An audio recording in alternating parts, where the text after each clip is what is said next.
Looks like we have a lot of cold people today. Oh, yeah.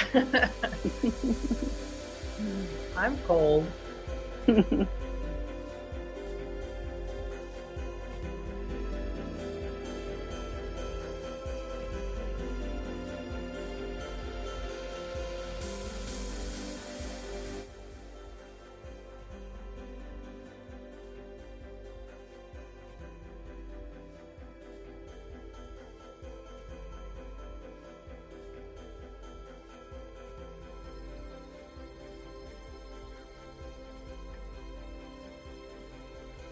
Well, hi, Lynda.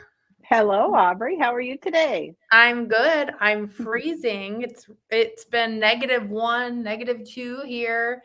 I know you got hammered with snow. We didn't get very much snow, but Yesterday morning, I woke up and I checked the weather app on my phone for Woodstock, Illinois, and it was 30 below zero. oh, And my then midday, it was 0. So we gained 30 degrees, but it was still really cold.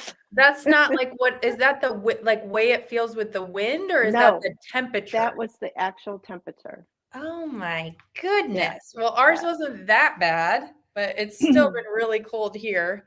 So, Yeah. and it looks like it's been cold everywhere. I posted Mhm. in our VIP Facebook group, and I had over 180 comments. We had a couple people had beautiful weather where they were, but a majority of everyone across the United States is frozen. So what better time to be in your sewing room? I mean, you don't want to go anywhere, right? So right, make something warm. that's right. So jump in here with us and hang out, and we'll spend some time sewing together. So we are already in. Let me do this so we can see everybody. We're already in. This is session 3 of the Barn Quilt Sew Along. So some of these are going to be, you've heard these before, right? If you've been with us before, but we are streaming in Facebook. We're streaming on YouTube, so you can watch either place. And if you're on Facebook, in order for us to see your comments and your name, if you've never done this before, you'll want to go to streamyard.com/Facebook and give us permission to view that. If you're on YouTube, it just automatically does it. But I will say, in order to interact and be in our community, the very best place to be for that is our VIP Facebook group. Everyone can post their pictures in there. It's just a lot of fun. So check that out.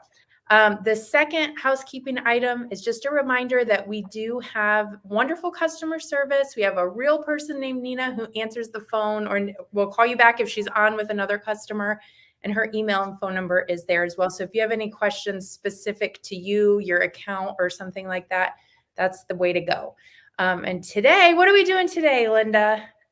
Today we are going to do the edge to edge, which is optional for the very back of your barn quilt. So maybe you could show me large for 1 minute, Aubrey. Sure. And I'll kind of give you a reminder.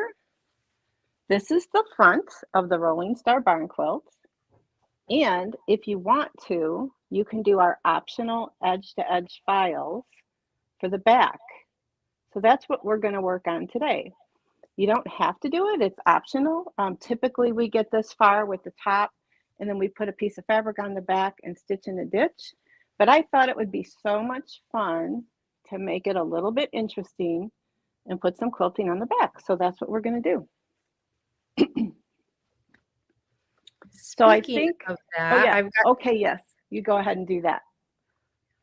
Well, I just wanted to say it's here. We've added this. So if you got the download and you want to re-download, you'll have this within your files, or you can just simply go to our Facebook group, and we have added this within that group as a file. And in the guides section of that group, just at the top, you can click guides, and everything barn quilt related is in the Barn Quilt Collection guide. And this is now included in there too, which is different sizing information that Lynda's going to cover with us today. Yes, I neglected to put that in there. So Eileen Lloyd, one of our great customers and one of my local customers, asked about the sizing because she couldn't get it to show up in her machine. So, and I went and looked at all of our, all our stuff that we have with the barn quilt, and there was no sizing information in there. So now it's there. So you can look at it that way. And we know it's super little on the screen right now, but just know you can re-download if you ordered the downloadable version, or you can just go to our VIP Facebook group. And Nina, maybe you can post the VIP Facebook group in case someone's watching on YouTube or on our Facebook page. So you guys can link right in there. And I've uploaded those as of this morning. Perfect. Okay, so I think I'm going to start by sharing my screen. And we're going to talk about our edge to edge backing for the small rolling star. So this is the instructions that Aubrey was talking about in the folder on your USB or your download. And this is actually the edge to edge pre-quilted back small rolling star. You'll have a different one for each size of the rolling star, as well as the meadow star. So today I'm working on the small rolling star. If you're going to be working on the medium meadow star, you're going to want to go into that folder and pull that up because it's got specific information on how to mark your quilt back.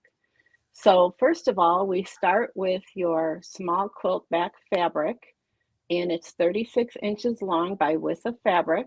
And we need you to mark the center both horizontally and vertically.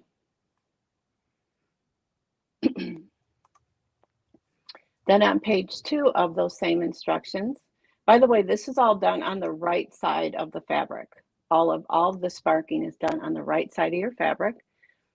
From the center vertical line, we want to mark over 2 1/4 inches on either side. Hopefully you can see my mouse. And then from there, we're going to go over 4 1/2. So we've got 1, 2, 3 lines to the left of the center and 3 lines to the right. And they all have a spacing of 4 1/2 inches apart. Next, we do the horizontal lines, and we start from the center again. We basically want this to be centered on your fabric, and we go 3 1/2 inches up from the center in the middle and 3 1/2 inches down, and then we space some 7 inches. Now, if you are working on a medium file or a large file, your numbers will be different. That's why you need to go ahead and pull up the instructions for the specific size you are doing. So once we get all of that marked, then we can mark out on our fabric where our designs go. There's actually 4 designs in the edge to edge on the back. There's an edge 1, edge 2, edge 3, and edge 4. So we're going to go ahead and mark that out on our fabric, which design goes where. And then when we go to hoop it and stitch it, it'll be real easy to do it. So I'm going to, well, first of all, this white piece here, this is your actual fabric. And this kind of light green around the outside edge, that represents either your batting or your pre-washed flannel. So that's what you will find on your instructions. So now, let's see, let me add, you can add my camera, Aubrey. This one. All right. Yep.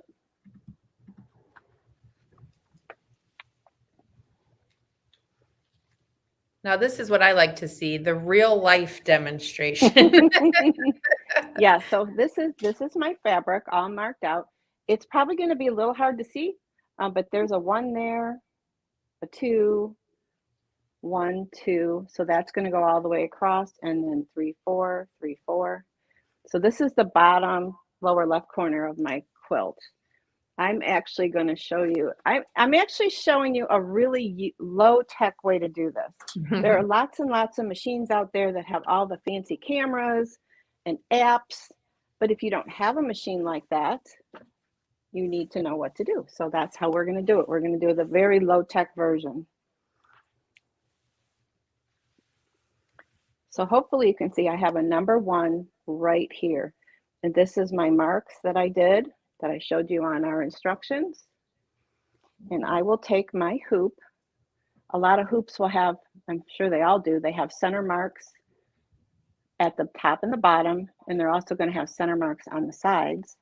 And those marks we made are going to line up with with these lines that we drew. So here's my low-tech version. This is actually painter's tape. And this works so well. Because if I were to try to just put this is my inner ring in my hoop, if I were to just try to put my outer ring under there and try to get it hooped and get it straight, it's going to move around and it's not going to be straight. So we'll just use a little bit of painter's tape. I cut off a piece. It's a few inches long. And because my hoop has a little ridge right here, I'm going to make a small tear in that. I'm going to line that up.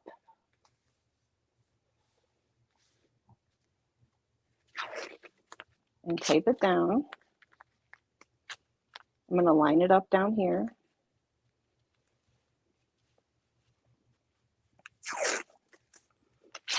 Now this is a small hoop for this one single design. If you're using a bigger hoop, you might want to use more tape than I'm doing just to hold it really well. And this tape is definitely reusable. So as I do my next one, I can just peel it off and reuse it. So there we go. We've got everything all lined up. Hey, Lynda. Hey, what? Miss Joan on YouTube has a good question. She said, are you using just fabric, no batting? What do you got in there? Okay, I jumped ahead. You're right, Miss Joan. This is my fabric. This is my back of my quilt. And this is actually flannel. So you can use either a nice, good quality flannel. I did pre-wash the flannel so it would shrink, because flannel is known for shrinking. So I did pre-wash it. And I've got my back with my flannel or my batting underneath my back. So those are my layers. And then somebody else does a painter's tape, leave it sticky. No, that's why I like the painter's tape. It's very low tack. Just don't use duct tape. Duct tape would not be good, yes. So then this is my outer, or my outside ring of my hoop. I'm going to slide this underneath, and you can see when I pick this up, my hoop doesn't move. And I'll wiggle it around till I get it where I want it.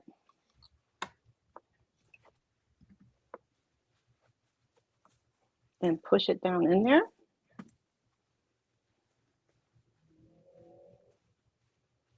Make sure it's all nice and smooth. And then my hoop has a little catch, a little lever under here I have to close. So I close that up. And then you can just simply peel the tape away and put it aside and use it for your next one.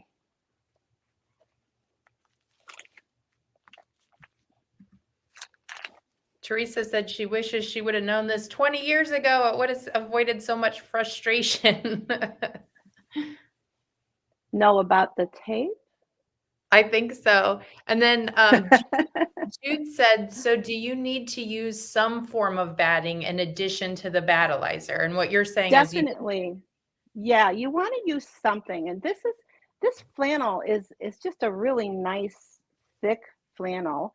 And it will look nice once it's quilted. If you try to do it just on the fabric, you're not going to have anything to sort of stabilize it, and it might not look as pretty.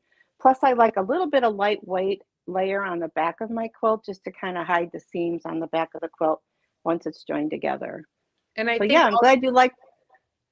Oh, sorry, I didn't mean to interrupt you, but I think also, just to speak to Jude's point, the battleizer we used in the front, the yes. blocks, we are not using battleizer in this part, which is the backing. We are not using it because it would just be way too thick. So this is going to be nice and thin. If you're using batting, I really recommend you use the Quilter's Dream Request Loft. It's a poly batting, and it's very, very lightweight. And I've done that on all of my samples except for this one, the two I'm doing for the live. So I used the Quilter's Dream Select, and it worked. Request Loft, which is very thin, and it worked beautiful. And the flannel I'm using for these two quilts I'm doing for the live, and I think it's going to be even better because it's going to be even thinner. But again, make sure you pre-wash it because it does tend to shrink more than regular fabric, and you don't want that when you wash your quilt at some point. You don't want the back to be smaller than the front. So, okay, I see everybody likes the low-tech version. That's awesome. Yeah, I love it.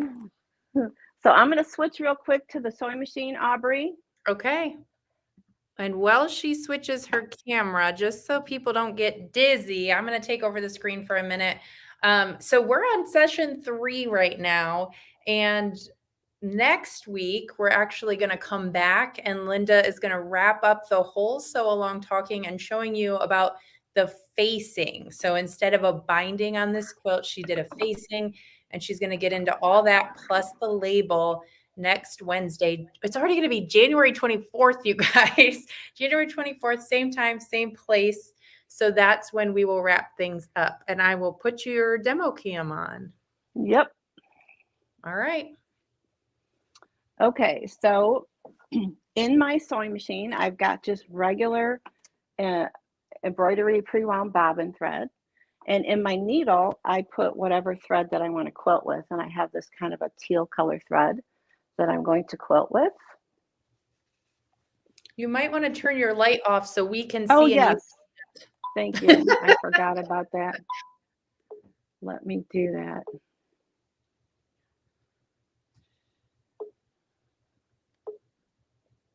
I remembered last time I did it. I didn't remember this time.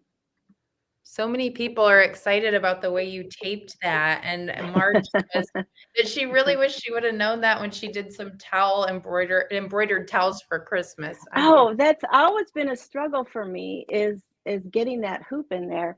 And a lot of machines, again, will have a great quilting hoop. And so if you've got that, that's excellent too. And then you don't really need to do this. But if you just have a regular hoop and it moves around on you, stick some painter's tape on there. It's inexpensive. You can get it anywhere, and it doesn't leave any sticky mess on your fabric or your hoop. Okay, so I have, hopefully you can see there's a number 1 right there, because I went ahead and labeled all of my little crosshair sections. So I know I have to pick my edge 1 design. So I'm going to do that on my machine.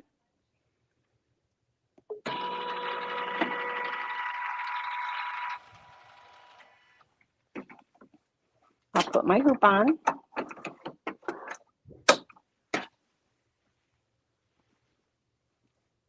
And then I need to make sure that my design landed in the center. If it doesn't, I'm sure you guys know how to jog it over. So I'm just going to jog it over just a tiny bit. I got kind of lucky that time. So my needle went down right in the center, which is perfect. So now I'm just going to go ahead. This is a 2-minute design. I'll stitch it.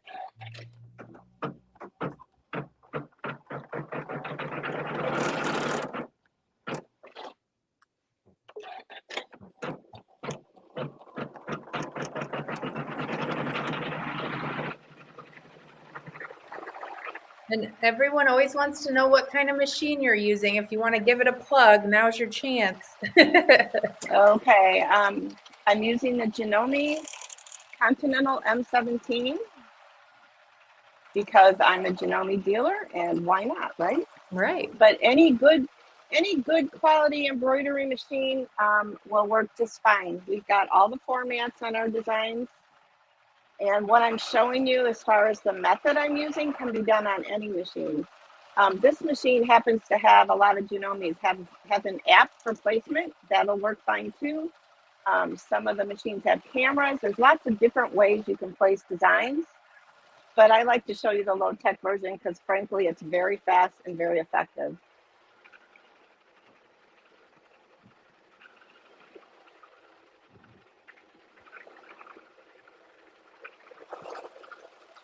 So you can see how quick these are to stitch. So I have a question for everybody watching. Have you ever stitched a design and then you wanted to stitch another design and you forgot to change it on your machine and you stitched the same design twice without meaning to? Have you ever done that?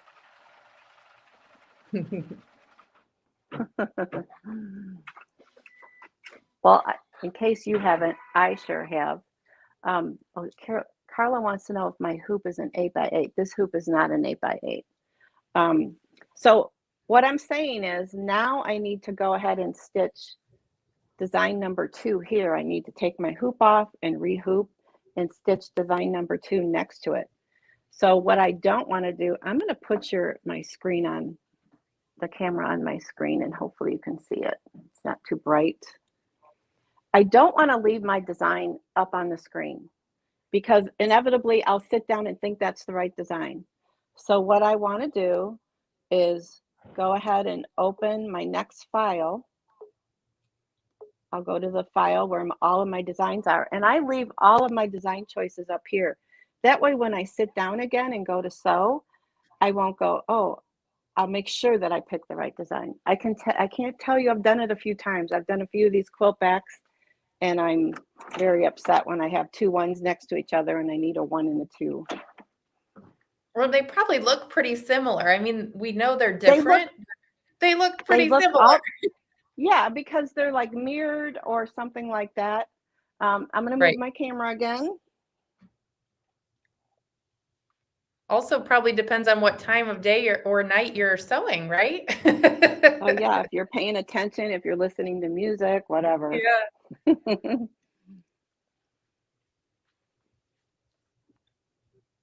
Let me get it situated. I'm going to pop this back up while you get situated. There you go, because I think you were upside down before. Yeah.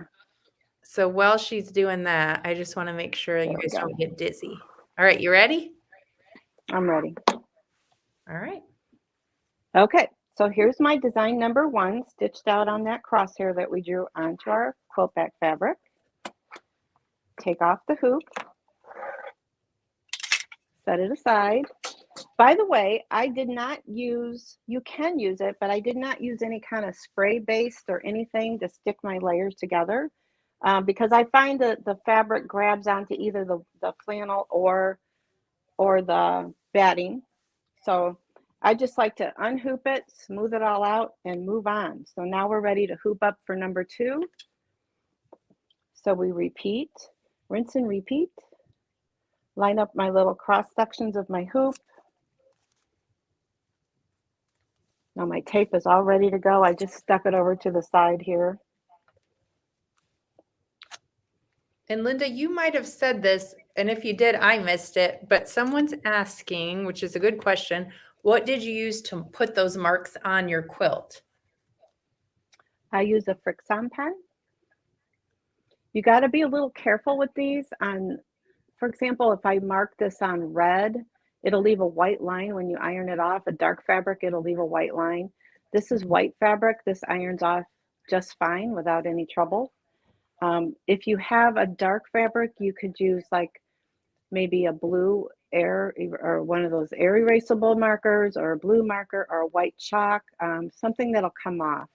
But I do know that if I try to put this on a red or a navy or something dark and I hit it with the iron, because this comes off with an iron, it'll leave a white mark. So you got to mark it with something that you can see. Okay. So I've got all my centers lined up, and I'll take my outer ring, slide it right under there, and give it a hoop.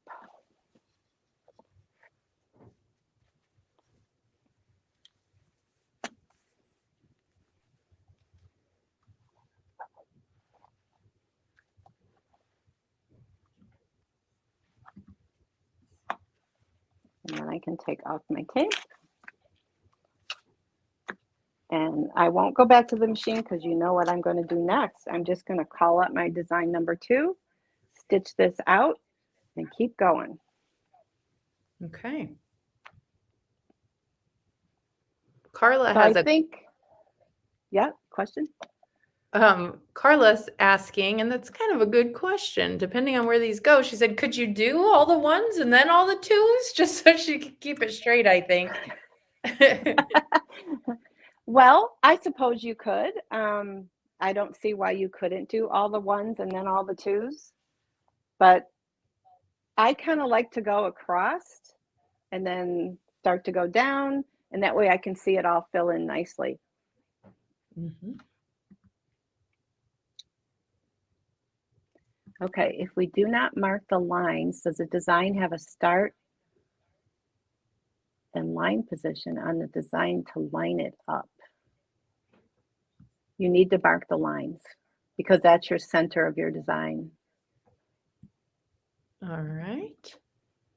And Jeannie asked if the Fix-On pen markings come back when it's cold. I know it will on a dark color. I've never noticed it on a light color, but you need to test your fabric. All right. All right. Anything else, Lynda? Couple things. I think I'll show them. This is a little hard to see, but this is my. Oop, shoot. Lynda, you're going to kill me. I just somehow deleted you. Let me add you back. There we go. I meant to do this. There you go. So this is the quilt back that I've been working on, and this will be the back of my metal star that I've been working on for the live. And you can see once the marks are all ironed off or removed, however you need to take them off, you can't really see where they begin and where they end. Pretty cool. So I have another thing to share about hooping. If you happen to have a machine with a really big hoop, this can go a little faster for you, especially if you're using the small design. I know some people out there will have a machine with a really big hoop.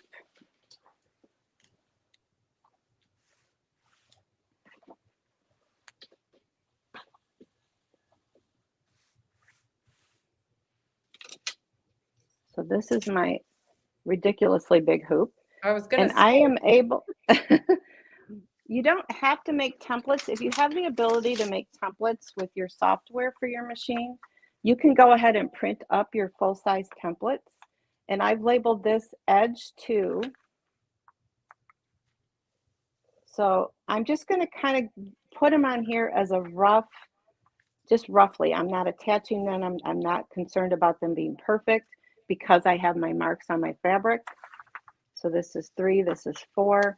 And once I get them on there, then I can kind of see where my bigger hoop needs to go. And I can tell by, it's hard for you to see it. Let me move my camera a little bit. So up here is the center of my bigger hoop, and it's falling between 2 of my lines. So I could draw myself a new center line and a center line here, and I could hoop this, and I can actually stitch 4 designs in one hoop. Some of you may have a hoop that you could do 2 more. Some of you might have this one where you could do 4, but it's actually very convenient. So once I get this on the machine, this says 3, I would call up 3, center it, stitch it.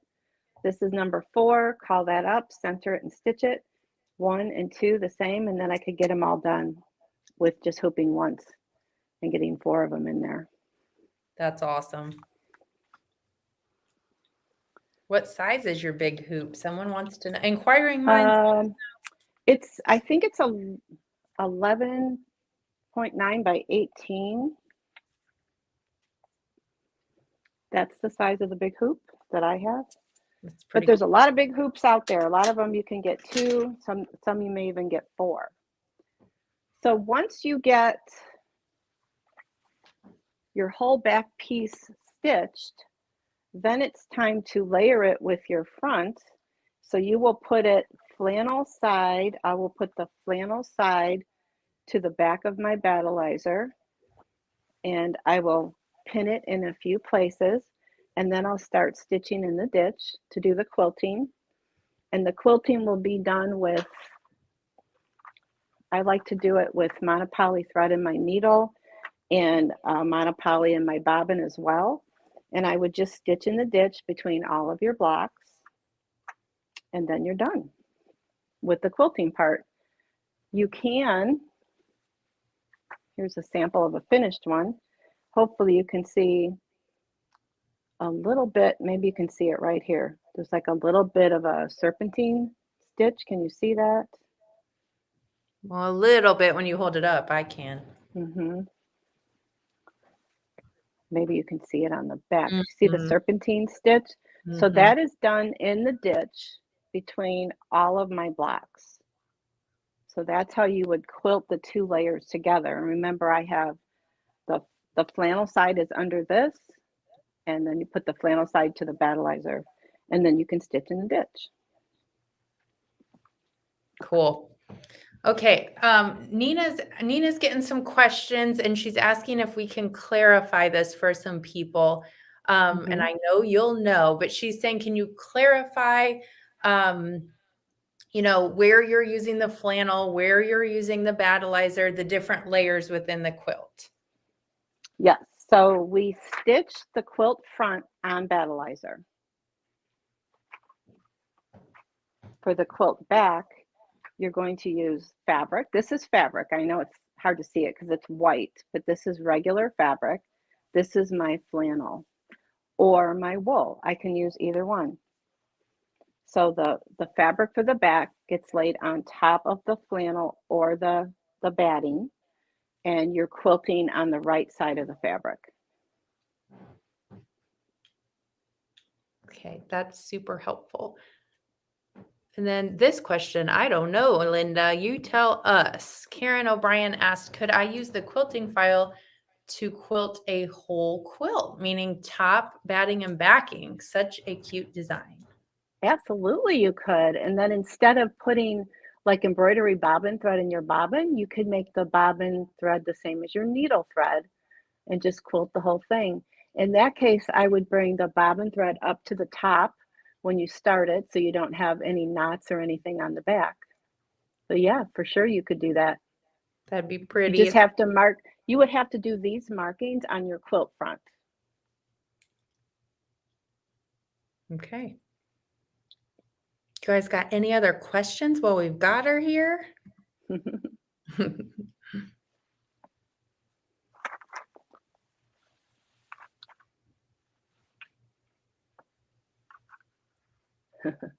Yeah, No other I hope you questions? post that in our group, Karen, when you do it. Do it and post it. Yes, for sure.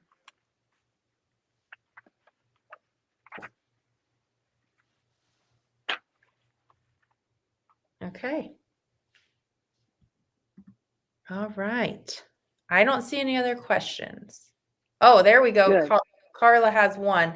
Do you use a specific needle when you're using the monopoly? I use either probably when I'm using the monopoly for this project, I'm sewing through the quilt top. I'm sewing through this quilt top and the back. So it's quite a bit of layers. So I would probably use a 9 or a 14 needle for that. A little bit thicker than normal. Okay. Speaking of layers, let's pop this question up. How do you avoid the knots on the back of the quilt when doing all 3 fabrics at once? In that case, you would bring the bobbin thread up to the top before you start sewing. So you know when I hoop my design and I hit start, I could have done a needle up down to bring my bobbin thread to the top and hold onto it when it begins sewing, and that way you won't get the knot on the back. Okay, perfect. Here's another one for you. I don't know. This Lynda might know. I don't know. Well, I want to. I think you should. I think If you guys I do it, about I will do it. We'll see what the other girls do. Yeah, if it's Linda's design, she'll do it. You heard it here. Okay, do you know this one or do you pay attention to this? What is the width and length of the serpentine stitch? I could tell you if you hold on a minute. Let me turn my machine on. But frankly, whatever your serpentine stitch comes up on your machine, that's what I would go with. I don't change it at all. So if mine's a little different than yours, I wouldn't worry about it. Well, there you go. I'll show you what mine is in a second.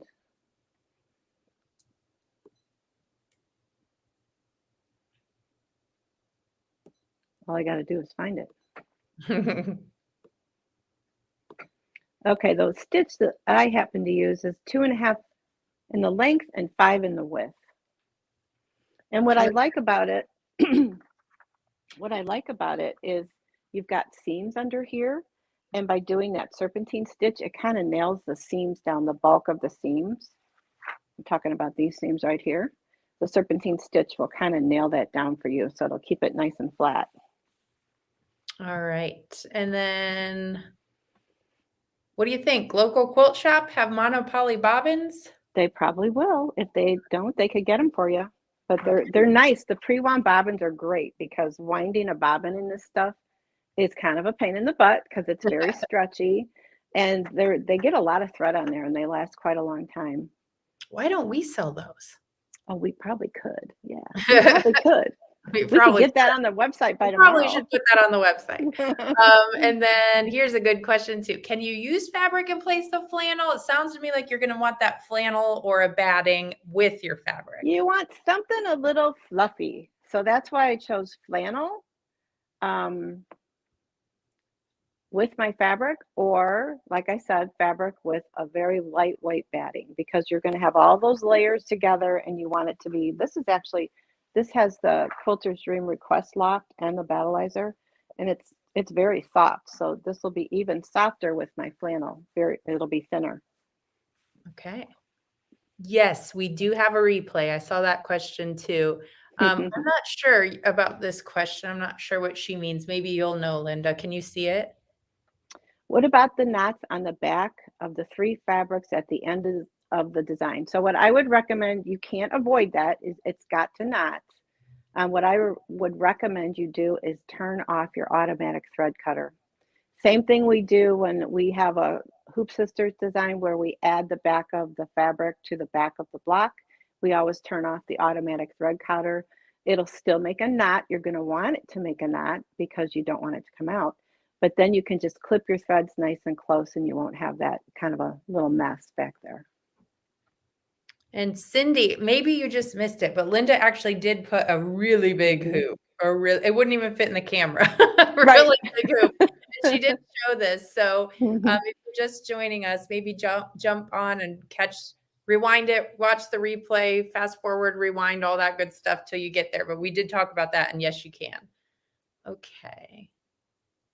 Oh, this is nice. Very informative. Learned so much. Good.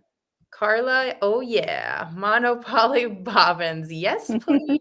All right, we'll get on that. We can get on that. I'll take care of that. We'll have it on our website tonight or maybe tomorrow. Okay. Well, there you go. All right. And then someone on Facebook said they're super used to Hoop Sisters designs, but this is new and they're looking forward to trying it. And we joked when we did the workshop to launch this, it was hashtag don't be a chicken. Lynda kept saying, don't be chicken, just try it. So there you go. All right. Well, I know a lot of people have done edge to edge. There's a lot of machine embroidery companies out there that have edge to edge. Some of them, the design will start on one side and end on the other, and you have to join the start and end points. My design is all in one. There's no start and end point. So there's a lot of leeway with placement, and you don't notice if it's going to be a tiny bit off. So I tried to take the stress away. I've done the ones where you have to match up your start and end points. Really not that bad to do and kind of fun. But this one doesn't have it. So it took away that little bit of stress. So it's a good place to start. Thank you, Miss Lori. She says it's beautiful. Mm-hmm. And Ellen is holding us to the bobbins on the I know. And then I think you answered this already, but Janine's asking, do you need to put the lines on the fabric if you have a camera? So if you have a camera, you need to know how your camera works. I have no idea how your camera works. They're probably a little different. Yeah, so I am not going to go there because I did this because this is how it works for me. And it's going to help you with a visual on how to place the design. So I'm going to put the ball back in your court and you tell me if you need to do the lines on the fabric because I don't know how the cameras work. I don't have a machine that has that. I do have a machine with an app and I still need the lines because I need somewhere to figure out how to put it. And to me, it kind of keeps you straight if you put the lines on there, and it keeps you lined up. If you don't, how are you going to really know if it's lined up properly? Mm-hmm. So maybe test it, but we suggest low tech. Yeah. Okay. Here we're getting these types of questions a couple times, and I just want to make sure that we hit this one home. So if you bring my bobbin thread to the surface at the beginning and then knot and bury, I'm not sure what that means, but I think she's asking. So Tia, that's only if you're going to have 3 layers of your quilt, your top layer, your batting, and your back layer. This is not that at all. This is completely different than that. I am only quilting my back and my batting together.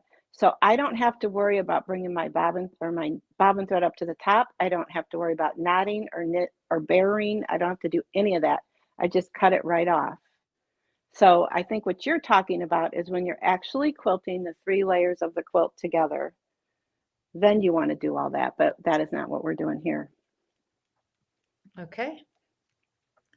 And Connie says she has the pre-wound monopoly and loves it. So it's the only way to go. I think I've had this package for over a year and I still have quite a bit left and I do quite a few quilts. And we use monopoly to join all of our stuff, really. Mm-hmm. Mm-hmm. Okay. This might be in the instructions, but we'll ask you. Ellen asked, how much larger is the flannel than the top fabric and quilting back? That is actually in your instructions. And I didn't go over it because there's 2 different quilts, 3 sizes each. So that's 6 different sets of instructions. So you need to pull up your specific size and quilt that you're doing, and it'll tell you exactly how much bigger it is. I think as a general rule of thumb, you wanted a good extra 5 inches around all 4 sides. That way your hoop has room to get close to the edge. Okay. And this might be our last question of the day from Miss Joan Good. For the pre-wound bobbins, wouldn't you need one that would match your machine? Yes, that's a good point. I didn't think about that. These are class 15s, which would be like a Janome style bobbin. So yeah, that's a very good point. So we may want to think about that and see what we can get. Okay. And then, so if we do end up putting this on the website, we'll be sure to make clear what machine they are for. Okay. Thank you, Joan. Thank you. Class 15. Yep. Okay. All right. Well, I think we did it. Session 3, all about E to E. And then remind us again what we're doing next week for our last sew along class. Next week, we're going to finish it all up. I actually have, if you see my quilt edge here, there's no binding. No binding on it at all. I like that look. So if you want to know how to do this, it's called a facing. So that's what we'll be doing next week. This is what a facing will look like. Wait, let me get it. Camera is backwards. I get all turned around. Oh, and we're also going to talk about the label. So this is a nice little modern finish on it to get this facing. And it looks good on the front and the back. So that's what we will do. All right. Okie dokie. Well, keep the questions coming if you have them, and we'll make sure to get them answered. But other than that, we will meet back here next Wednesday at the same time, same place to close out. I can't believe we're here already. Close out the last session of the Barn Quilt Sew Along, where we're going to talk all about the facing and label. So yep, I'm excited. Yeah. Okay. Okay. We'll Thanks, see you everybody. then. Okay. Bye.